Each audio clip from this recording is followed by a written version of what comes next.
Hello दोस्तों, स्वागत है आप सभी का अपने यूट्यूब चैनल जेट4 टेक एक नए वीडियो में। दोस्तों, आज की इस वीडियो में हम साइंस का मोस्ट 80 इम्पोर्टेंट क्वेश्चन देखने वाले हैं। आप सभी को पता है कि आपका 19 नवंबर से सेंटअप का एग्जाम चालू होने वाला है। जी हाँ दोस्तों, सेंटअप का एग्जाम आपको चालू होने वाला है और उससे रिगार्डिंग हम 80 क्वेश्चन साइंस को कराने वाले हैं और ये 80 क्वेश्चन आपको सेट तौर पर होने वाले हैं जो 100% आपको एग्जाम में लड़ेंगे ही लड़ेंगे। तो आपको यह 80 क्वेश्चन जरूर देखना चाहिए और जिनको भी एग्जाम है 10th का 19 तारीख से सेंटअप का, उनके पास वीडियो को शेयर करिएगा। जिस दिन साइंस होगा उस दिन 100% आपको इसमें से क्वेश्चन लड़ेंगे। तो आपका मात्र 20 मिनट वीडियो आपको होने वाला है, 20 मिनट या 21 मिनट का। तो आप इस वीडियो को शुरू से लेकर के अंत तक देखिए, क्योंकि जो सेंटअप का एग्जाम होता है दोस्तों, कॉपी इस वाला कॉपी चेक होता है और चेक करके आपके रिजल्ट भी सुनाए जाते हैं। तो आपके अच्छे मार्क्स नहीं आएंगे तो बताइए क्या फायदा परीक्षा देने का। चलिए आज के इस वीडियो को शुरू करते हैं। आप लोग सेट तौर पर कमेंट बॉक्स में उत्तर बताइएगा। पहले मैं उत्तर पूछूंगा, उसके बाद ही उत्तर बताऊंगा। चलिए वीडियो को शेयर करिए दोस्तों के पास। चैनल पर नए हैं तो चैनल को सब्सक्राइब जरूर कर दीजिएगा। और आज का पहला क्वेश्चन से वीडियो की शुरुआत करते हैं। चलिए देखते हैं पहला क्वेश्चन। चलिए देखिएगा पहला क्वेश्चन क्या कहा गया है, उत्तर जरूर बताइएगा आप लोग। किसी उत्तल लेंस की फोकस दूरी हमेशा होती है, तो उत्तल लेंस की फोकस दूरी क्या होता है बताइएगा। तो सही उत्तर ऑप्शन नंबर ए हो जाएगा, प्लस में होता है। अगला प्रश्न है दोस्तों कि किसी शब्दकोश में पाए गए छोटे अक्षरों को पढ़ते समय आप निम्न में से कौन सा लेंस को लेना पसंद करिएगा। तो देखिएगा वह 50 सेंटीमीटर फोकस दूरी वाला एक उत्तल लेंस रहेगा ना, तो काफ़ी अच्छा रहेगा। ऑप्शन यहाँ पर 50 तो नहीं होना चाहिए आपको, ये थोड़ा सा एरर है, यहाँ पर 5 होना चाहिए, एक काटा हुआ है। ऑप्शन नंबर सी आपका राइट आंसर है। 5 सेंटीमीटर फोकस का एक उत्तल लेंस लेना पसंद करेंगे।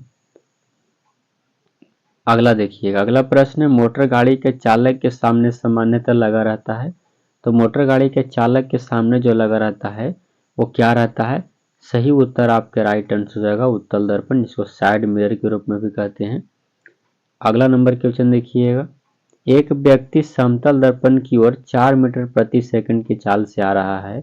व्यक्ति को समतल दर्पण में बना प्रतिबिंब की चाल क्या हो जाएगा। तो देखिएगा प्रतिबिंब की चाल दोगुना हो जाएगा, यानी 8 मीटर पर सेकंड। ऑप्शन नंबर सी आपका सही जवाब हो जाएगा।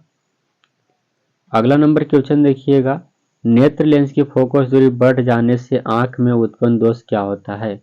तो नेत्र लेंस की फोकस दूरी जब बढ़ जाता है तो आंख में उत्पन्न दोष क्या हो जाता है। तो दीर्घ दृष्टि दोष होता है, दूरदृष्टि दोष। ऑप्शन नंबर बी आपका सही उत्तर हो जाएगा। अगला नंबर क्वेश्चन देखेंगे दोस्तों। चलिए अगला क्वेश्चन देखते हैं, एक मिनट। 6 नंबर क्वेश्चन देखिएगा, दूरदृष्टि दोष वाले व्यक्ति जिस चश्मे का उपयोग किया जाता है उसमें लगे लेंस कौन सा होता है। तो उसमें उत्तल लेंस लगा होता है। अगला है विद्युत आवेश की इकाई क्या है। विद्युत आवेश की इकाई कूलॉम है। ऑप्शन नंबर आपका ए सही उत्तर हो जाएगा। अगला नंबर प्रश्न आप लोग के सामने है, विद्युत आवेश दो प्रकार के होते हैं जिन्हें धन तथा ऋण आवेश माना जाता है। यह नामकरण जिसने किया था वह कौन थे। सही उत्तर आपका राइट आंसर वो थे Benjamin Franklin. Option number D आपका राइट आंसर हो जाएगा। अगला नंबर प्रश्न है, एक पदार्थ को 1 कूलम धन आवेश में आवेशित किया गया। इस आवेशन में पदार्थ से जो इलेक्ट्रॉन निकले हैं उनकी संख्या क्या हो जाएगा। तो 6.25 गुने 10 के पावर 18 आपका हो जाएगा सही उत्तर। अगला नंबर क्वेश्चन देखिएगा क्या कहा गया है, किसी विद्युत बल्ब में 220 वोल्ट तथा 100 वाट का अंकित है। जब इसे 110 वोल्ट पर प्रचालित करते हैं तो इसमें उपयुक्त शक्ति कितना हो जाएगा। तो देखिएगा इसमें उपयुक्त शक्ति जो हो जाएगा दोस्तों कितना हो जाएगा आपको 50 वाट का हो जाएगा। ऑप्शन नंबर सी आपका राइट आंसर हो जाएगा। आप इसको अच्छे से निकाल सकते हैं, कुछ नहीं आपको करना है। इसको निकालने के लिए क्या करेंगे, देखिए निकालने के लिए इसको कुछ नहीं करना है आपको। देखिए 100 वाट है और आपको 110 वोल्ट ले रहा है और कितना आपको दिया गया है 220 वोल्ट पर। इससे काटिएगा तो कितना बार में कटेगा, 2 बार में। 2 से काटेगा तो कितना बार में, 50 बार में। 50 वाट आपका सही उत्तर हो जाएगा। अगला नंबर क्वेश्चन देखिए क्या कहा गया है, धात्विक ऑक्साइड को किस प्रकार का ऑक्साइड कहा जाता है। तो धात्विक ऑक्साइड को क्षारीय ऑक्साइड कहते हैं, याद रखिएगा। क्षारीय। अगला है कि विद्युत जनित्र का सिद्धांत आधारित होता है, तो विद्युत चुंबकीय प्रेरण पर आधारित होता है। ऑप्शन नंबर सी आपका राइट आंसर हो जाएगा इसका। अगला प्रश्न है कि लघु पतन के समय परिपथ में विद्युत धारा का मान क्या होता है, तो लघु पतन के समय परिपथ में विद्युत धारा का मान बहुत अधिक बढ़ जाता है। ऑप्शन नंबर सी।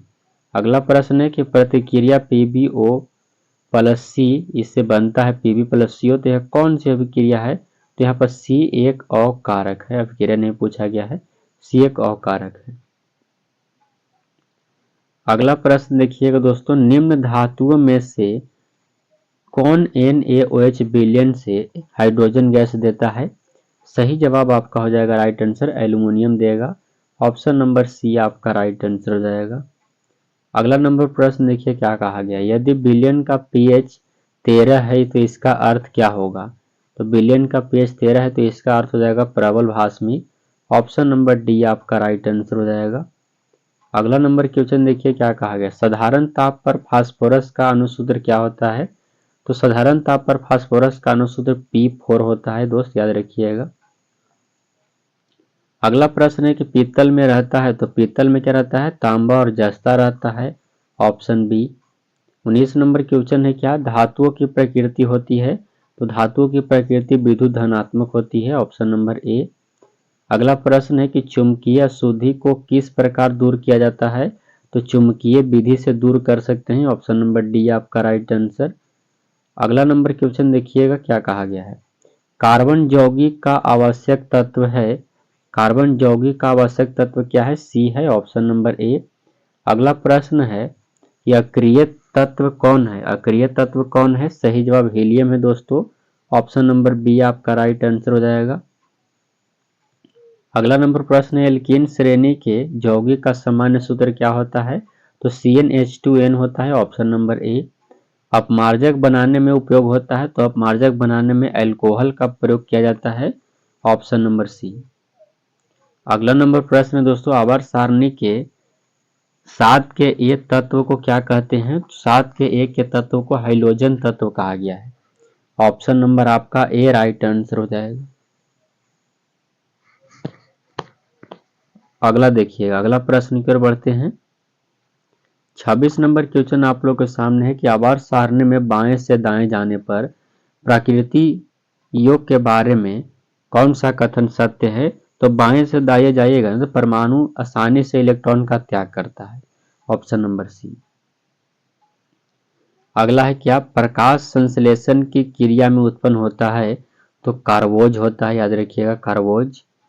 28 नंबर क्वेश्चन क्या कहा गया है कि अंडाणु निषेचित होता है, तो अंडाणु निषेचित होता है दोस्तों फिलोपियन नलिका से।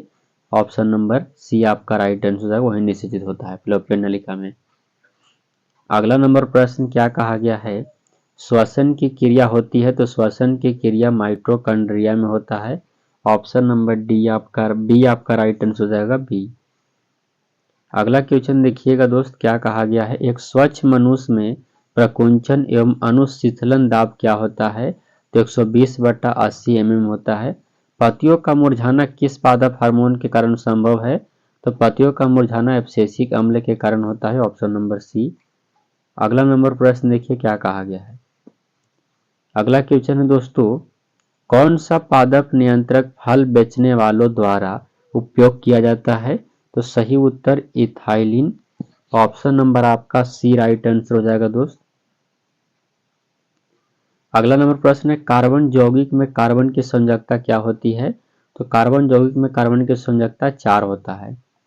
अगला प्रश्न है कि एड्स रोग का प्रमुख कारण क्या है, तो असुरक्षित यौन संपर्क। ऑप्शन नंबर आपका ए राइट आंसर हो जाएगा। अगला नंबर क्वेश्चन आप लोग के सामने है, चमगादड़ एवं पक्षी के पंख किस प्रकार के अंग के उदाहरण हैं, तो समजात हैं। ऑप्शन नंबर बी आपका राइट आंसर। अगला नंबर क्वेश्चन आप लोग के सामने वे अंग जिनकी उत्पत्ति तथा मूल रचना में तो समानता होती है लेकिन कार्य के अनुसार उनकी बाह्य रचना अलग होती है, ऐसे अंग को समजात अंग कहा जाता है। Option number A. अगला नंबर प्रश्न है कृत्रिम परितंत्र का उदाहरण क्या है, तो सही उत्तर बगीचा खेत। अगला प्रश्न है प्राकृतिक में ऊर्जा का मुख्य स्रोत क्या है, तो सूर्य है। 39 नंबर क्वेश्चन है कि वनों के संरक्षण के लिए निम्न में से किन प्रक्रियाओं को नियंत्रित करने की आवश्यकता है। तो देखिएगा, पेड़ों को अंधाधुंध कटाई इसको भी जरूरी है, अतिचारण को भी जरूरी है कम करना, खनन को भी कम करना जरूरी है। सही उत्तर ऑप्शन नंबर डी हो जाएगा। अगला नंबर प्रश्न है दोस्तों, वे पदार्थ जो जैविक प्रक्रम द्वारा अपघटित हो जाते हैं क्या कहलाते हैं। तो उसे जैव निम्नीकरण कहते हैं। अगला है कि आममीटर से निम्नलिखित में से किसे मापा जाता है। तो आममीटर से किसे मापेंगे, सही उत्तर हो जाएगा धारा को। ऑप्शन नंबर आपका ए सही उत्तर हो जाएगा। 42 नंबर क्वेश्चन है दोस्तों, वह उपकरण जो विद्युत ऊर्जा को यांत्रिक ऊर्जा में बदलता है वो क्या होता है। सही उत्तर विद्युत मोटर होता है। Option number B. प्लाज्मोडियम में किस विधि द्वारा जनन होता है। तो प्लाज्मोडियम में बहुखंडन विधि द्वारा जनन होता है। अगला प्रश्न है दोस्तों, निकट दृष्टि दोष को निम्नलिखित में से किस लेंस द्वारा हटाया जाता है।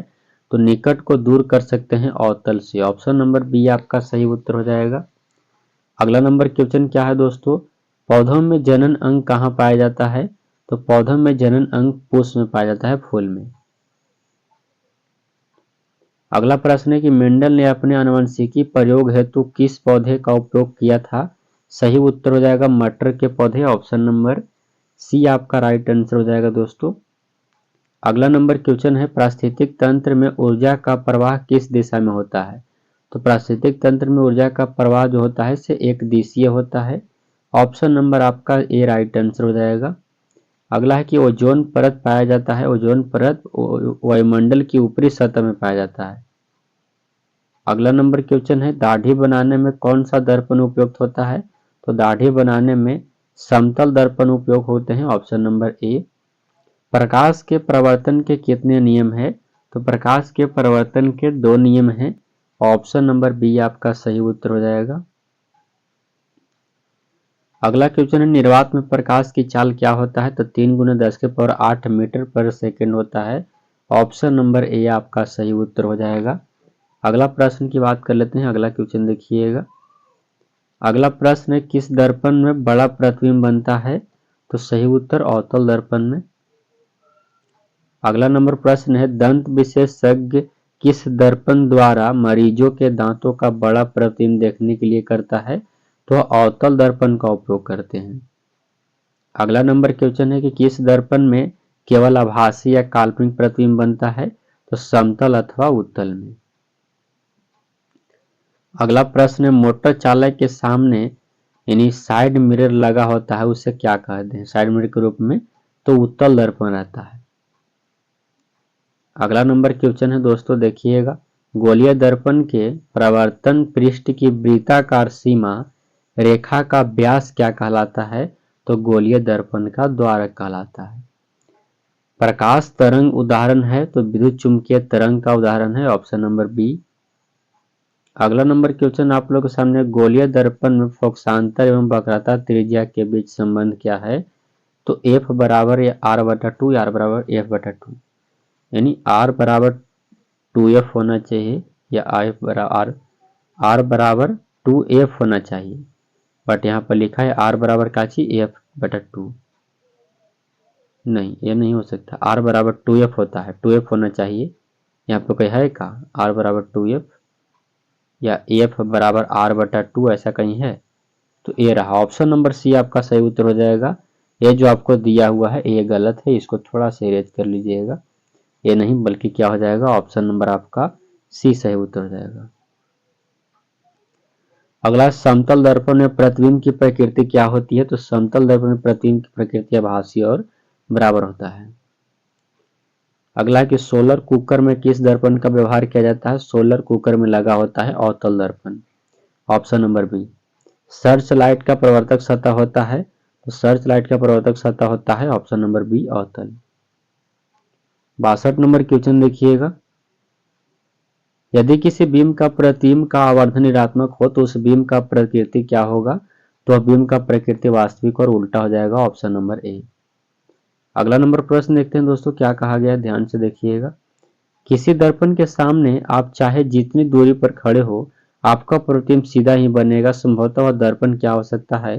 तो समतल अथवा उत्तल हो सकता है, कहीं भी रहिएगा उसमें प्रतिबिंब आपको सीधा ही बनेगा। अवतल दर्पण द्वारा किस वस्तु का बना प्रतिबिंब भासी सीधा यानी सीधा तथा बिंब से बड़ा पाया जाता है? वस्तु की स्थिति कहाँ होनी चाहिए? तो दर्पण के ध्रुव और फोकस के बीच होना चाहिए। ऑप्शन नंबर डी आपका सही उत्तर हो जाएगा। अगला नंबर प्रश्न है, यदि किसी बिंब का प्रतिबिंब का आवर्धन धनात्मक हो तो उस बिंब की प्रकृति क्या होगी? सही उत्तर काल्पनिक और सीधा हो जाएगा। ऑप्शन नंबर डी आपका राइट आंसर। अगला नंबर क्वेश्चन देखिएगा दोस्त, किसी वस्तु का आवर्धित काल्पनिक प्रतिबिंब बनता है? सही उत्तर अवतल दर्पण से। ऑप्शन नंबर आपका ए सही उत्तर हो जाएगा। अगला नंबर प्रश्न आप लोगों के सामने है, निम्नलिखित में से कौन उत्तल दर्पणों की फोकस दूरी है जिसकी वक्रता त्रिज्या आपको 32 सेंटीमीटर होता है? तो सही उत्तर 16 सेंटीमीटर हो जाएगा प्लस में। Option number C. परिवर्तन के नियम से निर्धारित होता है, तो यह होता है आपतन कोण बराबर प्रवर्तन कोण। ऑप्शन नंबर ए आपका सही उत्तर हो जाएगा। अगला नंबर क्वेश्चन देखिएगा क्या कहा गया है, समतल दर्पण द्वारा बना प्रतिबिंब क्या होता है? तो समतल दर्पण द्वारा बना जो प्रतिबिंब होता है वो सदैव क्या होता है? काल्पनिक होता है यानी सीधा होता है। ऑप्शन नंबर बी आपका सही जवाब। 70 नंबर क्वेश्चन देखिएगा, संयोगी फोकस केवल संभव है तो यह किसमें? तो अवतल दर्पण से संभव है। 71 नंबर क्वेश्चन देखिएगा क्या कहा गया है, उत्तल दर्पण में प्रतिबिंब सदैव बनता है? तो उत्तल दर्पण में जो प्रतिबिंब बनेगा वो ध्रुव और फोकस के बीच बनता है।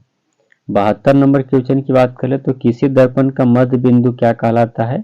तो दर्पण का मध्य बिंदु ध्रुव कहलाता है। ऑप्शन नंबर बी आपका सही उत्तर हो जाएगा। 73 नंबर क्वेश्चन है कि समतल दर्पण में वक्रता त्रिज्या क्या होता है? तो r बराबर 2f होता है, या उस संबंधित पूछेगा तब, यानी त्रिज्या जो होता है वो क्या हो जाएगा? अनंत हो जाएगा। 74 नंबर क्वेश्चन क्या कहा गया है, यह हजामत बनाने के लिए व्यवहार किया जाता है कौन सा दर्पण? तो अवतल दर्पण का प्रयोग किया जाता है। ऑप्शन नंबर आपका बी सही उत्तर। समतल दर्पण का रेखीय आवर्धन क्या होता है? तो रेखीय आवर्धन होता है m बराबर 1 होता है। ऑप्शन नंबर आपका सी राइट आंसर हो जाएगा। अगला देखिएगा 76 नंबर प्रश्न है कि प्रतिबिंब की ऊंचाई और वस्तु की ऊंचाई के अनुपात को क्या कहते हैं? तो उसे आवर्धन कहा जाता है। Option number C. गाड़ियों के अग्रदीपों में किस दर्पण का प्रयोग किया जाता है? तो अग्रदीप में लगा होता है अवतल आपका। ऑप्शन नंबर आपका बी सही उत्तर। 78 नंबर क्वेश्चन बात कर ले, दर्पण के प्रयोगों में सभी दूरियां कहां से मापी जाती है? तो दर्पण के ध्रुव से मापा जाता है। ऑप्शन नंबर ए आपका सही उत्तर। गोलीय दर्पण जिसका दृश्य क्षेत्र बहुत विस्तृत होता है वो कौन सा दर्पण होता है? तो होता है उत्तल दर्पण। अगला 80 नंबर क्वेश्चन देखिएगा, निम्नलिखित में से कौन सा संतृप्त हाइड्रोकार्बन है? तो सही उत्तर आपका इसका हो जाएगा C4H10 यानी ब्यूटेन है आपका। ऑप्शन नंबर आपका डी राइट आंसर हो जाएगा। और मैंने आप सभी को 80 क्वेश्चन कराए। आई होप कि आप लोग के 80 क्वेश्चन काफ़ी अच्छे लगे होंगे। जो आपका 19 तारीख से सेंटअप का एग्जाम होने वाला है, इसमें से कई से क्वेश्चन आपको वहाँ पढ़ेंगे, तो वीडियो को शेयर करिएगा। जिनको भी 2026 में मैट्रिक एग्जाम देना है और जिनका सेंटअप का एग्जाम 19 तारीख से है, वीडियो को लाइक कर दीजिए। चैनल पर नए हैं तो चैनल को सब्सक्राइब कर दीजिएगा। मिलते हैं नेक्स्ट वीडियो में, तब तक के लिए जय हिंद प्यारे दोस्तों।